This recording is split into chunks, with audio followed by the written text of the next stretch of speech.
你有没有发现，最近所有人都在聊 AI？有人说这股浪潮是百年一遇的科技革命，也有人说这只是下一个泡沫的序章。那么究竟哪一派是对的？今天我们就以史为鉴，梳理过去100多年的技术发展，看看我们能不能从历史的轮回中得到答案。欢迎来到 Money Dog Eric 的频道。如果你喜欢我的内容，那么请一定要点击订阅，这样就不会错过频道的更新了。从19世纪运河铁路的兴起，到20世纪末电信、互联网、移动通信，再到21世纪的房地产证券化、加密资产的兴起，以及当下的 AI 芯片与数据中心，我们经历的每一场技术革命，几乎都在重复同一个资本周期的故事。这个故事怎么讲？故事的开端总是因为一个技术突破，点燃了资本的想象力，然后资本热流涌入，供给端开始疯狂扩张，需求却没有跟上。接着融资、杠杆、债务齐上阵，行业一片繁荣，热钱推着热度一路冲高，直到有一天价格战开始，融资变得艰难，企业资金流见底，随后融资环境收缩，触发产业出清，而在出清之后，基础设施的遗产却会成为长期效率红利的底座，被使用者持续放大。这就是过去100年我们所经历的技术创新的资本周期发展框架。今天我们就会追随这个框架，探究人类历史上的新技术狂潮，并且回答3个能够帮助我们更好理清当下 AI 浪潮的问题。第一，就是常见技术浪潮的转折信号是什么？第二，就是技术狂潮末期的资本出清是怎么收场的？第三，就是狂欢过后，价值最终流向哪里？在给出答案之前，如果你喜欢这类内容，请记得点赞、收藏并且转发，这是对频道最大的支持。另外，我们也同步上线了 Patreon 和同名公众账号，记得关注一下，这样你就不会错过每一次的更新。好，话不多说，我们先给出前置结论。技术浪潮中的转折通常为3件套，首先就是过度建设，债务放大，融资受阻，之后进入价格下探和出清，最后是狂热顶峰兴建的基础设施遗产，推动生产效率的长期跃升与新商业模式的扩散。现在让我们把时间线先拨回到19世纪的英国，去看一眼当年最风光的2件事情，那就是修运河和铺铁路。那时候的英国有2样加速器特别关键，一是议会给项目颁发的通行证，想要修就得先过这一关；另一个是股份公司制度的铺开，大家可以用买股票的方式集资干大工程。于是资本故事叙事一拍即合，工业革命改变世界的口号响彻全国，国内外资金就像被磁铁吸过去一样，轰轰烈烈的进场了。结果就是很多工程同时开工，抢工人、抢材料、抢设备，成本被往上顶，交通路线之间相互挤压，资源的调度越来越难，阶段性错配越滚越大，紧接着价格战开始打了起来，过闸费降价，吨英里费下降，连铁路票价都一路往下砍，资本市场也跟着转冷，一些项目的融资窗口直接被关上，扩张只能被迫按下暂停键，泡沫破裂。但是故事并不是以全军覆没收场的，泡沫过后留下来的是真正有用的骨架矿落，交通主干线通了，城市枢纽站稳了脚跟，运输成本大幅下降，物流效率飙升。而且更有意思的是，长期收益反而更多的流向了使用者，比如说工厂、商人、农场主、港口，而不是最初的建设者。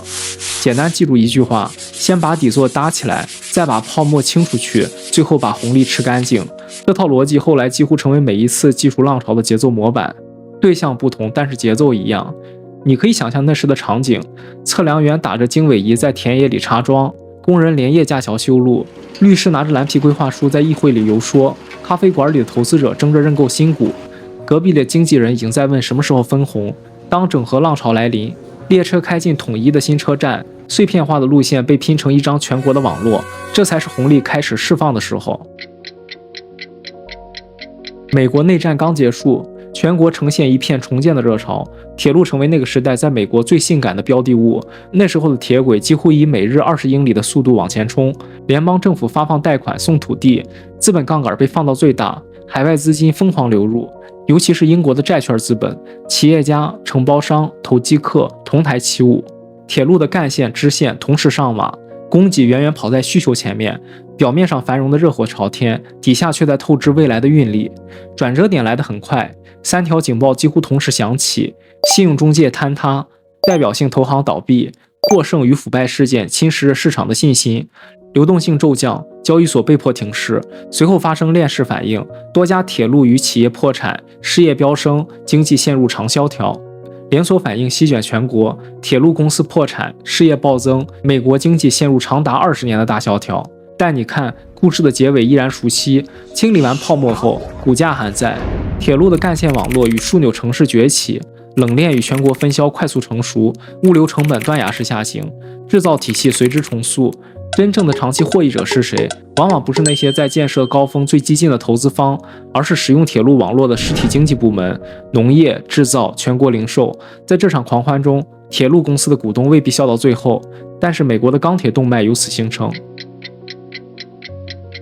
时间来到上世纪末，那时候最热的2个词就是光纤和互联网。长途光纤与程域网络重复铺设，交换设备与 IDC 同步扩张。资本市场把并购 IPO 推向了浪尖，一时间宽带、机柜、线路都多得用不完。表面上是未来已来，但是供给严重过剩。转折点又来了，需求不及预期，价格雪崩，融资关闸，债务集中到期，违约与破产重组此起彼伏。但是泡沫退去，留下的却是暗光纤、闲置的交换设备，成就了未来10年互联网的廉价底座。宽带成本大幅下降，于是 Web 2.0、流媒体、云计算全线爆发。这一次的红利，又不是最先铺设光纤的公司拿走的，而是后来站在宽带红利上的谷歌、亚马逊、奈飞、YouTube， 再次验证了那条价值迁移的路线。设备与基础设施先吃，随后转向高效运营商，最终扩散给应用与用户。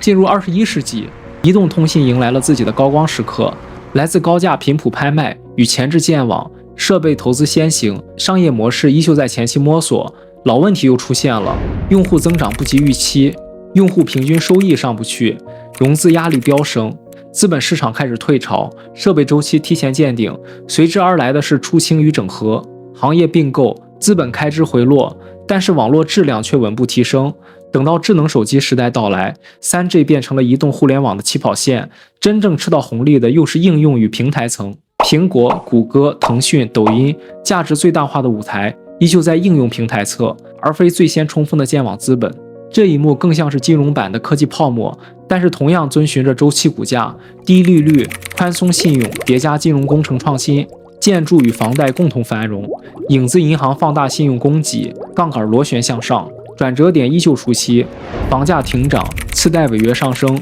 证券与保险嵌套链条断裂，信用链断裂，然后一切轰然崩塌，雷曼倒下，系统性风险爆发，破产并购与救助并行。清理结束后，留下的是破产并购与政策救助并行，银行与居民部门去杠杆，地产供应再平衡，长期遗产是监管与资本要求显著上升，行业集中度提高，风险偏好被重估。与前几幕不同，留下的不是物理遗产，而是制度遗产。金融监管变得更加严格，杠杆变得更加谨慎，金融体系的底线被重新定义。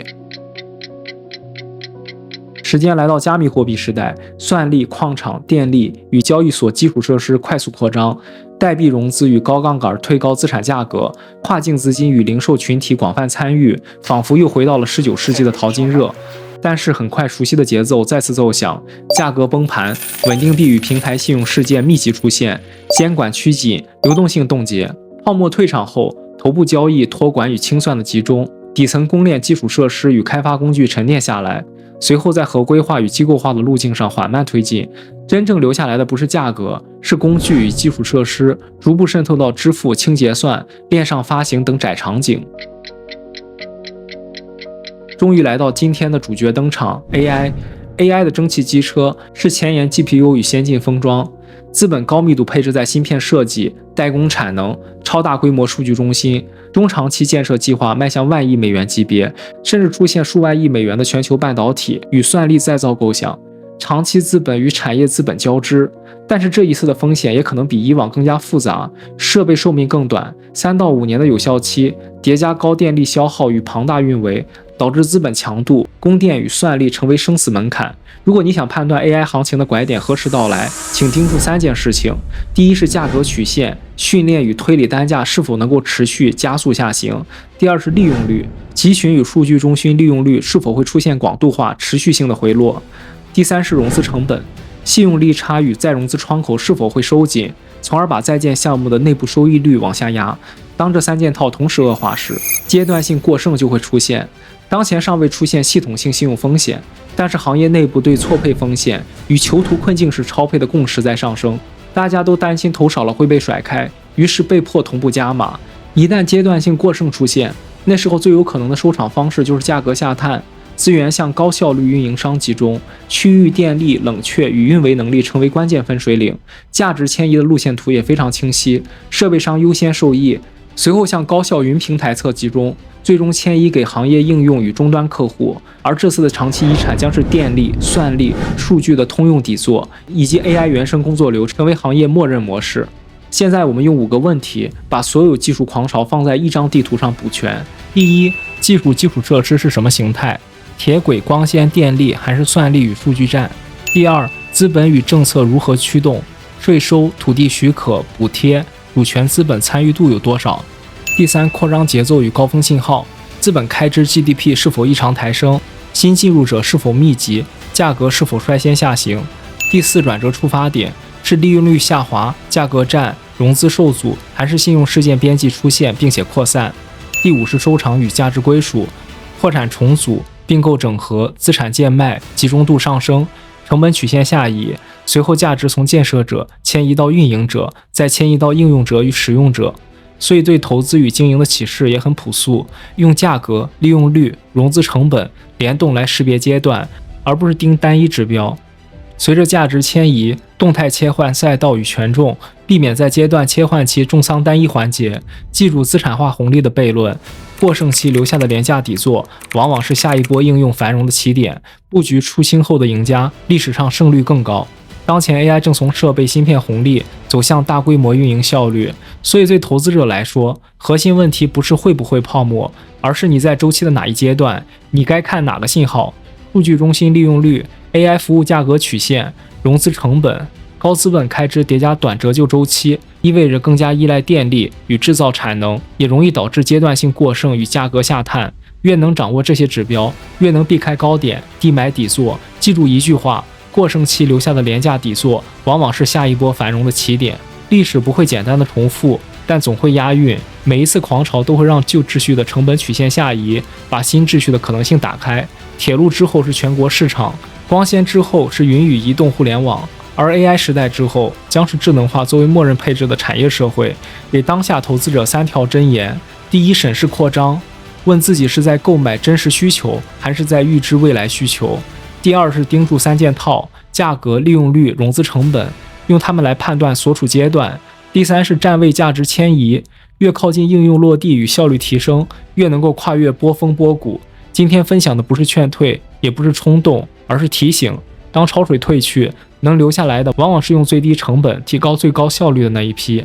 谢谢收看，我们评论区见。也欢迎你把所处行业最近6个月的 AI 价格与利用率的变化做一个真实对照，看看我们处在周期的哪一个阶段。这里是 Money Dog Eric， 我们下期再见。